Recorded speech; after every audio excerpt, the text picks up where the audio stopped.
ஸ்டாலின் தான் வந்தாரு, நீச்சல் அடிக்க விட்டார். 10 ஆண்டு காலம் திராவிட முன்னேற்ற கழகத்திற்கு அடிமையாக இருந்து கொண்டிருக்கின்றீர்கள். பள்ளியிலே படிக்கின்ற மாணவர்களுக்கு ஆல் பாஸ் போட்டு கொடுத்தோம். கல்லூரியிலே படிக்கின்ற மாணவர்களுக்கு ஆன்லைனிலே வகுப்பு நடத்தினோம். ஆன்லைனிலே தேர்வு.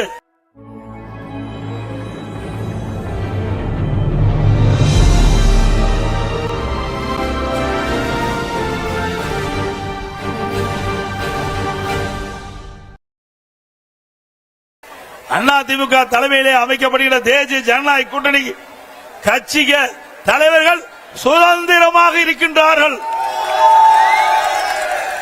திமுக கூட்டணியை அங்கம் வைக்கின்ற கட்சிகள் அடிமையாக இருந்து கொண்டிருக்கின்றது. திரு ஸ்டாலின் பேசுகிறார், கூட்டணி கட்சி தலைவர்கள் பேசுகிறார்கள். 10 ஆண்டு காலமாக தொடர்ந்து திராவிட முன்னேற்ற கழக தலைமையிலே பயணித்துக் கொண்டிருப்போம் என்று இருக்கிறோம் என்று. ஆக 10 ஆண்டு காலம் திராவிட முன்னேற்ற கழகத்திற்கு அடிமையாக இருந்து கொண்டிருக்கின்றீர்கள். இப்படி அடிமையாக இருந்த காரணத்தினால்தான் 2021 சட்டமன்ற பொதுத் தேர்தலில் திராவிட முன்னேற்ற கழக தலைமையிலே அமைக்கப்பட்ட கூட்டணிக்கு ஒதுக்கப்பட்ட இடத்தை விட குறைவான இடத்தை பெற்றிருக்கின்றீர்கள். ஆக திராவிட முன்னேற்ற கழக தலைமையிலே அமைக்கப்பட்ட கூட்டணி கட்சியை சேர்ந்த தலைவரை எண்ணி பார்க்க வேண்டும். உங்களிடத்திலே திராவிட முன்னேற்ற கழகத்திற்கு ஆட்சி அதிகாரம் இருக்கின்ற போது திராவிட முன்னேற்ற கழக ஆட்சியை புகழ்ந்து பாட வேண்டும் என்று உங்களை பயன்படுத்திக் கொண்டார்கள். ஆனால் தேர்தல் வருகின்ற பொழுது உங்களுக்கு தகுந்த அந்தஸ்தை கொடுக்காத கட்சி திராவிட முன்னேற்ற கழக கட்சி.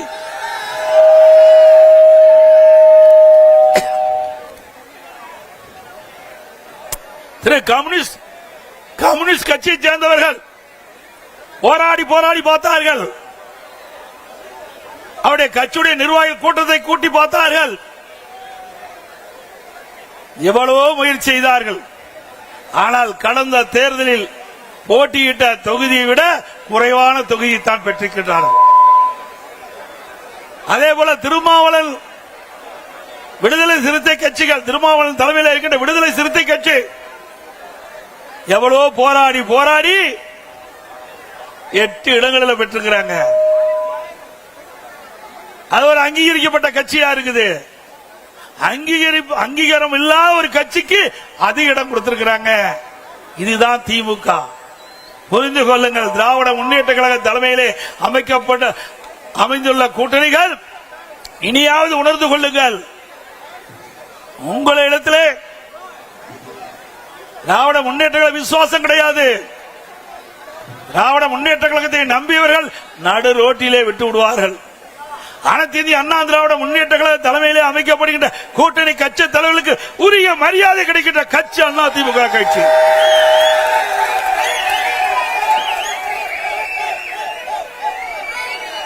இன்றைய தினம் 5 ஆண்டு காலம் திராவிட முன்னேற்ற கழகம் ஆட்சி செய்தது. 5 ஆண்டு காலம் திராவிட முன்னேற்ற கழகம் ஆட்சி செய்தது. நாட்டு மக்களுக்கு என்ன செய்தார்கள்? ஆட்சியிலே மக்களுக்கு துன்பம்தான் மிஞ்சியது. திராவிட முன்னேற்ற கழகம் என்றால் குடும்ப கட்சி, வாரிசு அரசியல், குடும்பத்துக்காக இருக்கின்ற கட்சி திமுக கட்சி, மக்களுக்காக இருக்கின்ற கட்சி அண்ணா திமுக கட்சி. பொன்மனச்செம்மல் புரட்சி தலைவர் எம்ஜிஆர் அவர்கள் தீய சக்தி திமுகவை வேரோடு அழிக்க வேண்டும் என்ற அடிப்படையிலே அண்ணா திமுக என்ற இயக்கத்தை தோற்றுவித்தார். பிறகு அனைத்து இந்திய அண்ணா திராவிட முன்னேற்ற கழகத்தை மாற்றி அமைத்தார். பொன்மனச்செம்மல் புரட்சி தலைவர் எம்ஜிஆர் அவர்கள் அவர் ஆட்சி செய்த போது நாட்டு மக்களுக்கு பல்வேறு திட்டங்களை கொண்டு வந்து ஏழை எளிய ஒடுக்கப்பட்ட நசுக்கப்பட்ட தாழ்த்தப்பட்ட மக்கள் இன்றைக்கு தமிழகத்தில் ஏற்றம் பெற்று கேட்டு சொன்னால் நம்முடைய தலைவர்கள் போட்ட திட்டம் புரட்சி தலைவர் எம்ஜிஆர் காலத்திலும் சரி, புரட்சி தலைவி அம்மா அவர்கள் ஆண்ட போதும் சரி, இருவரும் தலைவர்கள் முதலமைச்சர் இருந்த காலத்திலே தமிழ்நாடு மற்ற மாநிலத்திற்கு எடுத்துக்காட்டாக விளங்கியது. அந்த இருவரும் தலைவர்கள் பாதையிலேதான் இன்றைக்கு அனைத்து இந்திய அண்ணா திராவிட முன்னேற்ற கழகம் பயணித்துக் கொண்டிருக்கிறது. சிந்தித்து பாருங்கள். புரட்சி தலைவி அம்மா அவர்கள் தமிழகத்துடைய முதலமைச்சர் இருந்த காலகட்டத்திலே எத்தனையோ திட்டங்களை கொண்டு வந்து நாட்டு மக்கள் நன்மை பெற்றிருக்கின்றார்கள். 5 ஆண்டு திராவிட முன்னேற்ற கழக ஆட்சியிலே இந்த சென்னை மாநகர மக்களுக்கு என்ன செய்தார்கள்? ஒரு துரும்பை கூட கிள்ளி போடவில்லை. அனைத்து இந்திய அண்ணா திராவிட முன்னேற்ற கழக ஆட்சியிலே கொண்டு வரப்பட்ட திட்டங்கள் ஸ்டிக்கர் ஒட்டி அந்த திட்டத்தை கூட முழுமையாக நிறைவேற்றப்படவில்லை. ஆங்காங்கே அதிமுக ஆட்சியில் கொண்டு வந்த திட்டம் முடிவு பெற்று துவக்கி வைத்துக் கொண்டிருக்கிற காட்சிதான் இன்றைய திமுக ஆட்சியிலே பார்க்கப்படுகிறது.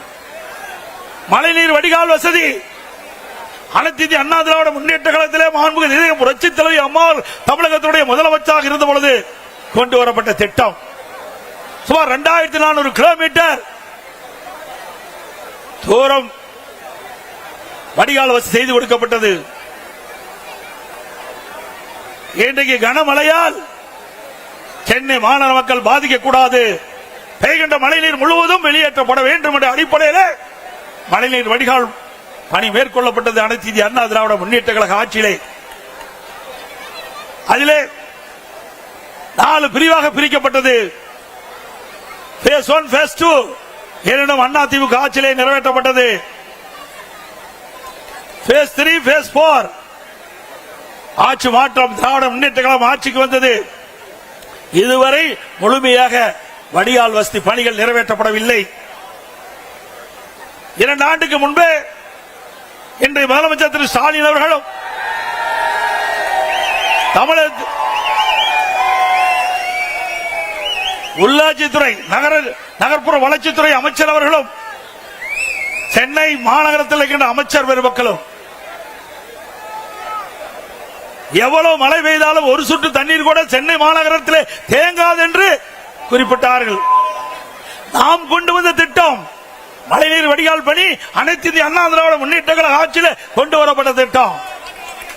அந்த திட்டத்தை கூட இவர்கள் முழுமையாக நிறைவேற்ற முடியவில்லை. 2 ஆண்டுக்கு முன்பே இந்த திட்டம் நிறைவேற்றப்பட்டு 98% நிறைவேற்றப்பட்டதா ஒரு பச்சை பொய்யை இன்றைய முதலமைச்சர் குறிப்பிட்டார். சென்னை மாநகரத்தில் இருக்கின்ற அமைச்சர்கள் குறிப்பிட்டார்கள். இங்கே இருக்கின்ற மேயர் குறிப்பிட்டார். வடிகால் பணிகள் 98% நிறைவேற்றப்பட்டுள்ளது. எவ்வளவு மழை பெய்தாலும் சென்னை மாநகர மக்கள் பாதிக்கப்பட மாட்டார்கள், ஒரு சொட்டு தண்ணீர் கூட சென்னை மாநகர சாலைகளை தேங்காது என்று இவர்கள் பத்திரிகைகளை வெளியிட்டார்கள். ஆனால் நிலைமை என்ன? இதுவரை இந்த வடிகால் பணிகள் நிறைவேற்றப்பட முடியவில்லை.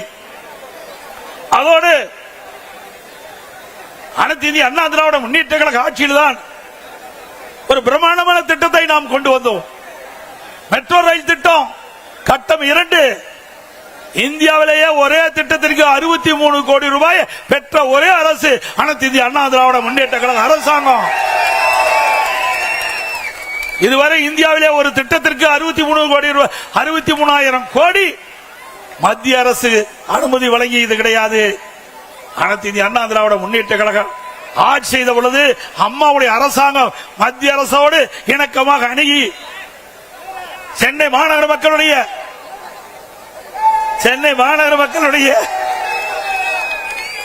போக்குவரத்து நெரிசலை குறைக்க வேண்டும் என்று இதை புரட்சி தலைவி அம்மா அவர்கள் திட்டமிட்டார்கள். துரதிருஷ்டவசமாக அம்மா அவர்கள் மறைந்தார்கள்.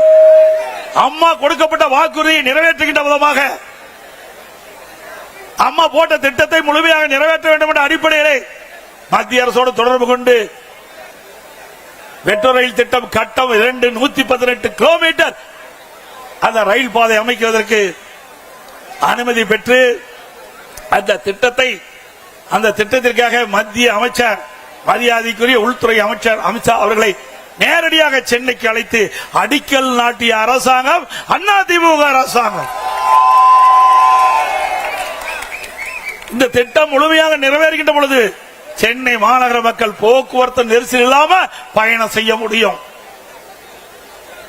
இது அதிமுக ஆட்சியுடைய சாதனை. அதிமுக ஆட்சியுடைய சாதனை சிந்திச்சு பாருங்கள். இப்படி ஏதாவது ஒரு பெரிய திட்டத்தையாவது 5 ஆண்டு காலத்தில் இந்த சென்னை மாநகர மக்களுக்கு கொடுத்திருக்கிறீங்களா? இல்ல. எப்பொழுது பார்த்தாலும் கொள்ளை அடிப்பதுதான் ஒரே குறிக்கோள். திராவிட முன்னேற்ற கழகத்துடைய அரசாங்கம் கொள்ளையடிக்கின்ற அரசாங்கமா மாறிவிட்டது. கலெக்ஷன் கமிஷன் கரப்ஷன், இதுதான் தாரக மந்திரம் திமுக. இதைத்தான் அவர்கள் 5 ஆண்டு காலம் செய்தார்கள். மக்களுக்காக எந்த நன்மையும் செய்யவில்லை. எந்த பெரிய திட்டத்தையும் தமிழ்நாட்டு மக்களுக்கு கொடுக்கல, சென்னை மாநகர மக்களுக்கு கொடுக்கல. அது மட்டுமல்ல, அனைத்து இந்திய அண்ணா திராவிட முன்னேற்ற கழக ஆட்சி இருக்கின்ற பொழுது இன்றைக்கு புயல் வந்தது. அந்த புயல் வருகின்ற பொழுது மக்கள் பாதிக்கப்படக்கூடாது என்பதற்காக அனைத்து இந்திய அண்ணா திராவிட முன்னேற்ற கழக போர்க்கால நடவடிக்கை எடுக்கப்பட்டது. வர்த்தா புயல், கனமழை, இன்றைக்கு சென்னை மாநகரம் முழுவதும் மரங்கள் சாய்ந்தன, மின்கம்பங்கள் உடைந்தன, டிரான்ஸ்பாரம் பழுதடைந்து விட்டது. அப்படிப்பட்ட சூழ்நிலையிலும் அனைத்து இந்திய அண்ணா திராவிட முன்னேற்ற கழகம் விரைந்து, அனைத்து இந்திய அண்ணா திராவிட முன்னேற்ற கழக அரசு விரைந்து செயல்பட்டு மக்களுக்கு எந்த இடையூறும் இல்லாம ஓரிரு நாட்களிலே அந்த மின் தடைகள் எல்லாம் சரி செய்து மக்களுக்கு இயல்பான நிலைக்கு கொண்டு வந்த அரசாங்கம் அண்ணா திமுக அரசாங்கம். சென்னை மாநகரத்தில் மட்டும் 2 லட்சம் மரங்கள், 2 லட்சம் குப்பைகள் மாநகராட்சியிலிருந்து அகற்றப்பட்டன.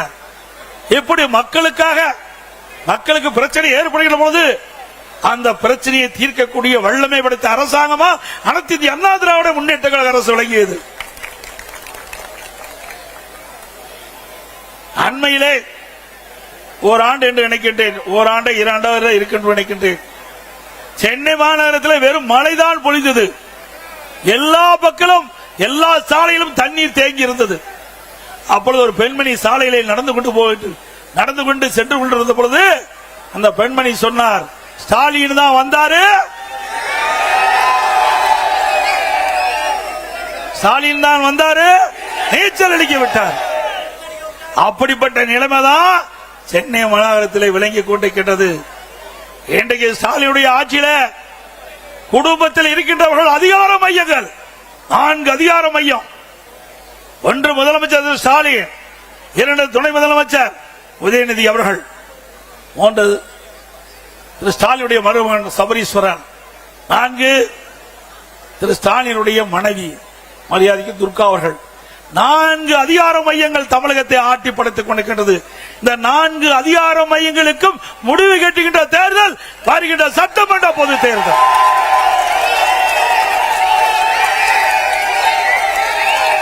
முடிவு கட்டுவீங்களா?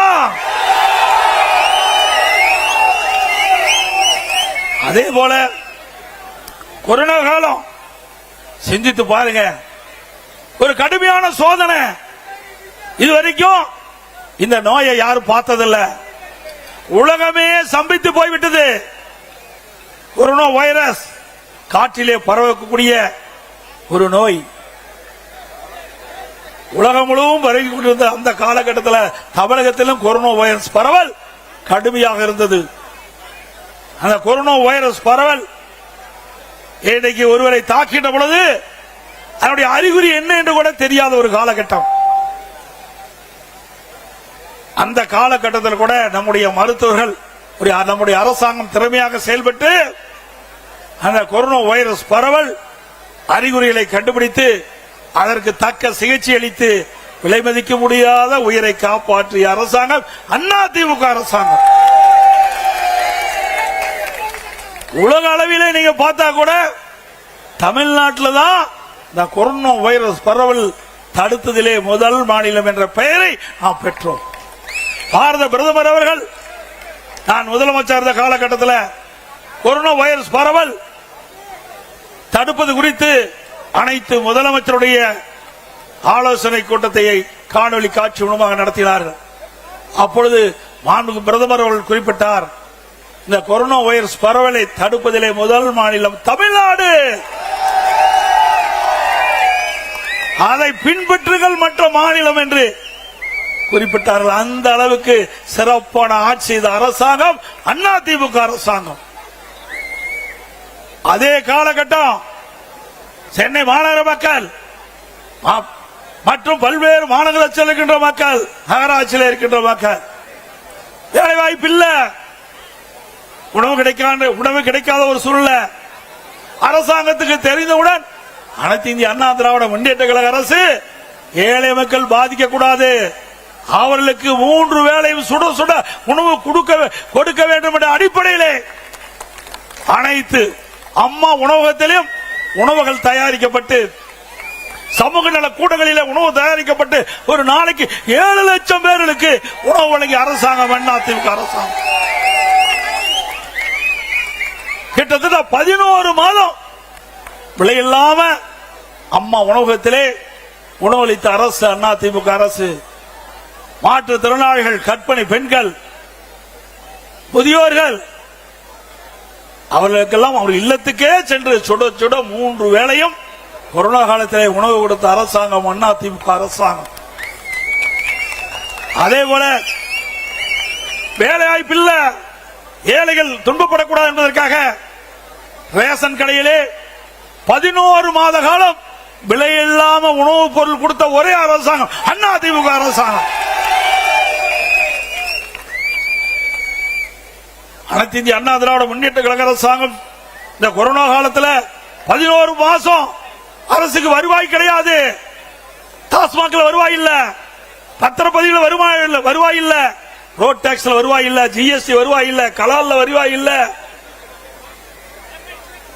இப்படி வருவாயே இல்லாத காலகட்டத்தில் கூட ஒரு சிறப்பான ஆட்சி கொடுத்த ஒரே அரசாங்கம் அதிமுக அரசாங்கம். அந்த காலகட்டத்தில் பள்ளிகள் திறக்கப்படல, கல்விகள் திறக்கப்படல, மாணவர்கள் மன உளைச்சல், ஓராண்டு வீணா போய்விட்டது என்று கவலைப்பட்டுக் கொண்டே இருந்தார்கள். அந்த கவலையும் தீர்த்த ஒரே அரசாங்கம் அதிமுக அரசாங்கம். பள்ளியில படிக்கின்ற மாணவர்களுக்கு ஆல் பாஸ் போட்டு கொடுத்தோம். கல்லூரியில படிக்கின்ற மாணவர்களுக்கு ஆன்லைன்ல வகுப்பு நடத்தினோம். ஆன்லைன்ல தேர்வு சிறப்பா கல்வி கட்டுறாங்க, சிறப்பா ஆன்லைன்ல தேர்வு எழுதி தேர்ச்சி பெற்றாங்க. இளைஞர்களையும் காப்பாற்றிய அரசு, மாணவர்களையும் காப்பாற்றிய அரசாங்கம் அதிமுக அரசாங்கம். இப்படி ஏதாவது ஒரு திட்டத்தையாவது இந்த ஆட்சியை பார்க்க முடிகிறதா? இப்படி ஏதாவது ஒரு திட்டத்தையாவது செயல்படுத்தி காட்டினார்களா? சிந்தித்து பாருங்கள். அது மட்டுமல்ல, திராவிட முன்னேற்ற கழகம் சுமார் 525 அறிவிப்புகள் 2021 சட்டமன்ற பொதுத் தேர்தலில் அறிவித்தார்கள். அந்த 525 அறிவிப்புகளை 4 ஒரு பங்கு அறிவிப்பு கூட இதுவரைக்கும் நிறைவேற்றல. ஆனா ஸ்டாலின் எப்பொழுது பார்த்தாலும் ஸ்டாலின் அமைச்சர் சகாக்கள் திராவிட முன்னேற்ற கழகம் அறிவிக்கப்பட்ட அறிவிப்புகள் 98% அறிவிப்புகள் நிறைவேற்றப்பட்டதாக ஒரு பச்சை பொய் சொல்லிட்டு இருக்காங்க. நிறைவேற்றிருக்காங்களா? பொய் தானே. இன்றைக்கு நம்முடைய நகரத்தில் இருக்கின்ற வாழ்கின்ற மக்கள் அவருடைய கல்விக்காக வங்கியிலே கடன் வாங்கின கடன் ரத்து பண்ணிருக்காங்களா? இது திராவிட முன்னேற்ற கழக தேர்தல் அறிக்கையிலே குறிப்பிட்டிருக்கார்கள். திராவிட முன்னேற்ற கழகம் ஆட்சிக்கு வந்தா அந்த கல்வி கடன் ரத்து செய்யல. அதோட திராவிட முன்னேற்ற கழகம் ஆட்சிக்கு வந்த உடனே நீட் தேர்வு ரத்து பண்ணாங்களா? அதோட நீட் தேர்வு விலக்கு பெறுவதற்கு ரகசியம் இருக்கின்ற என்று இன்றைய துணை முதலமைச்சர் அன்றைய தினம் சொன்னார் தேர்தல் நேரத்தில். ஆனா ரகசியத்தை சொல்லிட்டார் முதலமைச்சர். இந்த 2 சட்டமன்றத்திலே குறிப்பிட்டார். நீதிமன்றத்தில் தீர்ப்பு வந்த காரணத்தினால எங்களால நீட்டுக்கு விதிவிலக்கு பெற முடியாது என்று ரகசியத்தை போட்டு உடைச்சிட்டார்.